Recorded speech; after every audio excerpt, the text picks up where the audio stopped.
Setyembre ng taong 2002, formal pong binuo dito sa Davao ang Central Communication and Emergency Response Center. Nagsanib puwersa ang mga pulis, bumbero, medical workers at rescuers para rumesponde sa iba't ibang kaso. Handa sila sumaklolo sa mga naiipit sa peligro.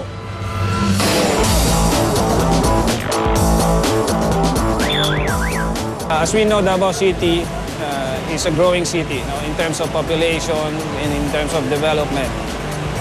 So likewise, the emergency need of the public also increases.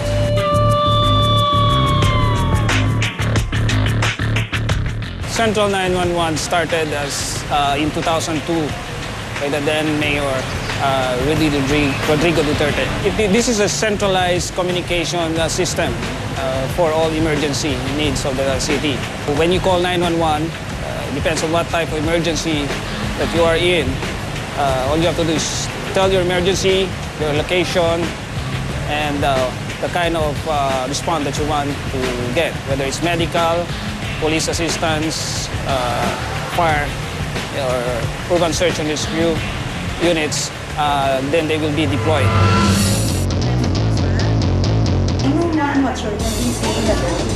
Sa call center, we have 32. 5 call takers at any given time. Then 3 dispatchers at any given time.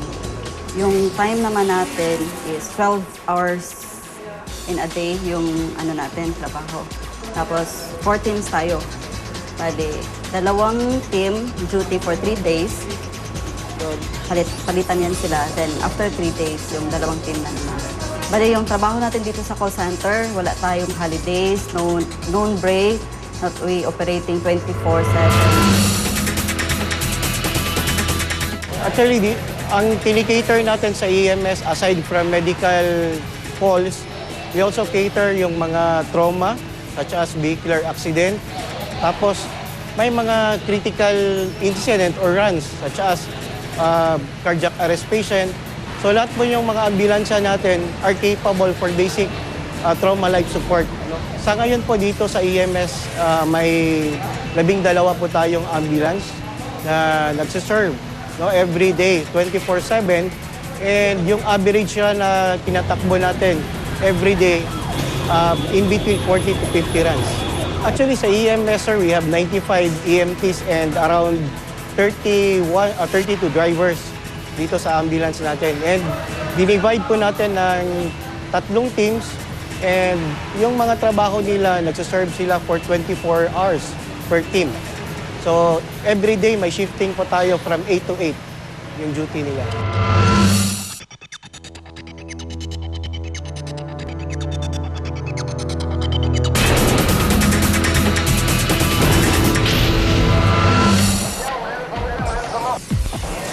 Last year, June 28, 2011, napakalaking disaster, calamities na dumating sa Davao City. Dun sa may Matina, Tangi. So we respond last year mga around 9:30 in the evening hanggang natapos siya ng around 9 a.m. in the morning.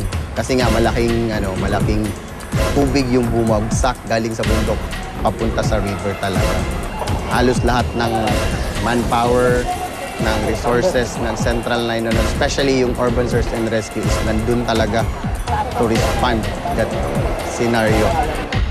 Yung sitwasyon that time, siguro biglaan Napakalaking tubig na halos lagpas tao, lagpas ng bahay. So, hindi na kami nakapasok talaga dun sa pinaka-main na mga barangays because sa unahan pa lang ng daanan is hindi na makapasok, especially yung mga sasakyan namin.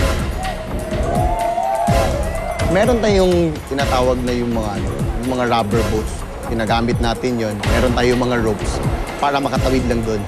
So yun, yung mga equipments na yun, nakakatulong para makapunta sa mga taong nangangailangan, especially kung nandun na sa mga bahay na natrap.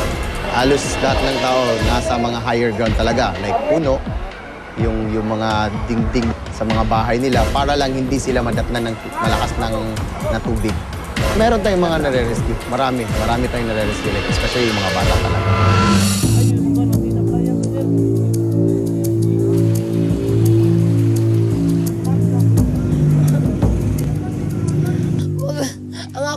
ate sila mangtang tulo na bilin na hanod na ako. Sige mapugtawag sa ako nga palayo ko nagugos ng mangod. Mo to nahulog siya. Nahulog siya dito sa gikat-kata nila nga dito sa Pikas Balay na Musilingan. Sabi naman ng mister ko, si Catherine, namatay rin. Sabi ko, naku, buhay man si Catherine. Akala ko buhay kasi 3 sila doon, naiwanan ko. Tapos, si Rowena, sabi nila patay rin.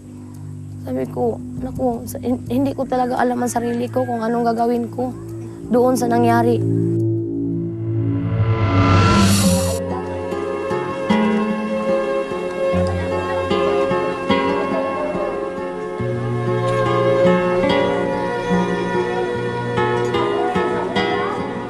So, sa aking barangay, 26 ang namatay.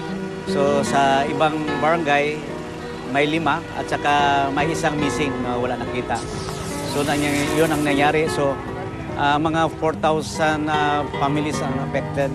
Nagiging personal kasi yun pag ikaw yung nagtatrabaho sa gobyerno at namatayan ka ng ganyang kadami, nagiging personal yun. So we will never forget as long as we are in office the people who died, and we assure them that the local government, the barangay councils, the task force Davao, the police, and all others who work for the city of Davao will continually find ways to improve the response.